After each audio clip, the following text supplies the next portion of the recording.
everybody, this is D Hunter bringing another action figure review.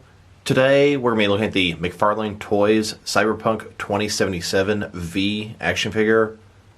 Cyberpunk 2077 is an upcoming video game. I believe it's been delayed again, currently estimated to be released in September. It's a sort of punk future with a bunch of robot cybernetic technology. And frankly, I don't know that much about the game, but the trailer looks awesome. I definitely plan to get this thing. I believe it to be a single-player story mode game with a lot of different customizable choices along the way. So let's go and check out the packaging here. The top here, McFarlane Toys. You can see the Spawn logo. McFarlane has been getting a ton of toy licenses lately. Fortnite, DC, Cyberpunk, Harry Potter, all kind of other stuff. And then here's the guy in there. Kind of looks like a regular guy, but he has definitely some enhancements to him. Looks like he comes with an energy sword, couple different guns. And like I said, I thought the designs for this game looked really cool, and that is what made me want to get the figures. Cyberpunk 2077 V. I believe in the game you can pick either a male or female V that you can play as. So I'm guessing eventually we're going to get a female version as well. The top, a little window you can kind of see down in there. Side, Cyberpunk 2077. Other side, McFarlane Toys V. On the bottom, we've got a barcode in case anyone needs that, as well as a bunch of credits. And then on the back, you can really see it's a two-figure wave. We've got Johnny Silverhand and V. So with no further ado, let's open him up. Alright, now that we got this figure out of the package, here he is with all of his accessories laid out. He does come with a collector stand, a pistol, an SMG, and some kind of energy sword. But before we look at the accessories, let's check out the actual figure. So this is V. I believe him to be the character that you play as in the game. This is his default setup before you customize him. I believe you can customize the way he looks and everything, up to even his voice. There is a male and female version of V, depending on which one you want to play as. So I got this guy because, number one, the game looks really cool, and I'm pretty sure I'm going to want the figures from it. Number two, this guy kind of looks like a civilian. Looks like he can stand in the background of some of my action figure world building, and it'll work. This guy is sort of augmented. Looks like he has some enhancements in the video game, as do most of the citizens in this world. So let's check him out. Really liking the face so far. I think his hair looks great. Really liking the beard. You can see those lines on his cheeks. They're not nearly as prominent as I expected, which is great for my uses. He has some kind of enhancement, has cybernetic parts on him, and that's the world they seem to live in there. He has outfit, kind of futuristic, kind of modern at the same time. Very large collar, popped up, kind of Blade Runner style. He's got some odd things on his arms here. Overall, looking pretty nice. The leather jacket. Got a nice little logo on the background there. The top says Samurai. Soft material, you can pull it open. Looks like double jointed elbows, double jointed knees, a little bit of tennis shoes there. Overall, so far I'm liking him.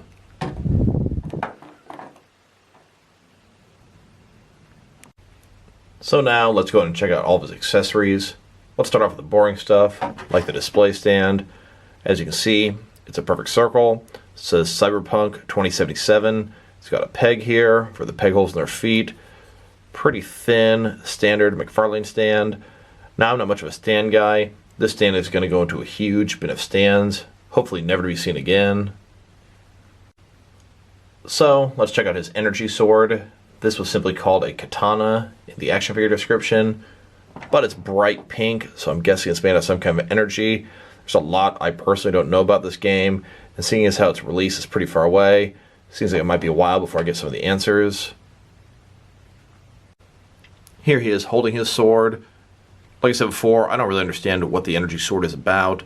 In the trailer for the game that I saw, he had some sort of enhancements coming out of his arm, so I'm not sure what he needs a sword for. I'm sure there's a good explanation in the game. This sword is one solid color pink. Little bit of texturing on the handle, but not too much else going on besides that. He can hold the sword with either one hand or two hands, like so. Next, let's check out his pistol. The description of the figure that I read calls this a Militech Saratoga pistol. I'd say the detail on the thing is pretty nice. A little bit of texture on the bottom of the barrel. We've got a trigger there. We've got some black, some silver on the handle. A little more sculpting detail as well. Here he is holding his pistol on both his hands. He's got a trigger finger, and it locks into the trigger slot pretty nicely. So he's going to be able to hold this thing with complete ease. And next, let's look at his SMG. The description I read, and I'm probably pronouncing this wrong, was like Kang Tao Dian SMG. This thing has 3 different colors. We've got some gray, black, and red. Overall, it's got a nice bit of texture, sculpting detail. Looks pretty cool. And here he is holding his SMG. Like I said before, he's got the trigger finger, fits in the trigger spot nicely here. And the support area fits under his arm. Great. Complete ease and support there. And if he wanted to, he can hold both weapons at the same time. Both of his hands are gripping hands, and they both have the trigger finger. Another thing I wanted to point out while we're still looking at accessories, his jacket here should be sort of removable. It's made of that soft material. You should be able to pull it off, but it's not going to look right as he's got this black shirt underneath, and he would still have his jacket sleeves if removed. And just like I suspected, the jacket part does come off, but frankly it looks stupid like this. His sleeves do not match. They look way bulkier than they should. Now that we've taken a pretty good look at his accessories, next let's check out the height of this figure. So from bottom to top, this guy is sitting at just a hair below 7 inches. I'd say about 6.9 inches, which will translate to about 17.5 centimeters. Next, let's check out this figure's articulation. Starting with his head here, of course it can rotate from side to side. You can look down about that far, up, not too much, but straight ahead. Shoulders are on a ball joint. They can go out a little bit more than 90 degrees, up, down, around, all that good stuff. Now you can see there's this little bit of material between his bicep and his sort of chest area. It's called a butterfly joint. It's going to allow his arms to go in and out, giving him a little bit extra motion that way. No bicep cut, double jointed elbows below that, but they don't go in all the way. Looks like his bicep area sort of obstructs it from going all the way in there. His wrist here, it's got a ball between the forearm and the hand. I personally don't think it looks that great, but it can rotate at the base, and it can rotate where the hand is as well. It's also going to be hinged. In his chest area here, we've got a ball joint under here. Allows it to rotate from side to side. Also go forward and back a little bit. He's got another ball joint down here, allowing him to rotate a little bit that way. Also go in and out, giving him a pretty nice range of motion in his torso area here. His legs, not on a ball joint, but similar type of functionality. They really can't go apart that far, although I can't imagine why you'd need this guy to do the splits. Then go forward about that far, back, really not at all. He's got double jointed knees below that, and they can go all the way back. His legs here, on his ankle, you can't really see it. There's a ball joint very similar to his wrist. Will allow it to go up and down. Rotate from side to side. He's got toe articulation as well. His ankles also have the ability to rock just a tiny little bit. There is a ball inside here that you really can't see, mostly because of his high-top shoes, but it should allow you to be able to rock them. You just can't really access them to rotate them around properly to get the full utilization of what they're able to do.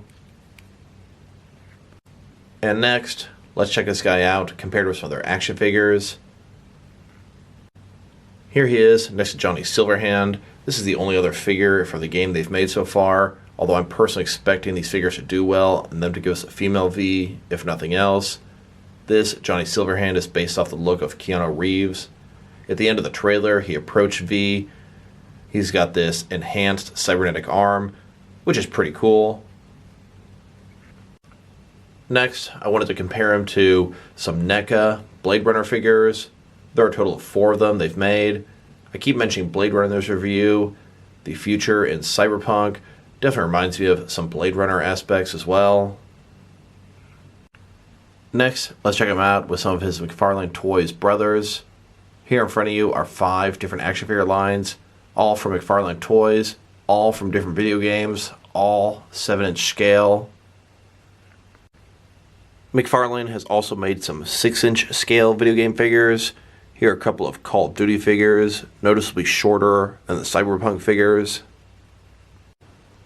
And here he is with another 4 different McFarlane Toys 7-inch scale action figure lines.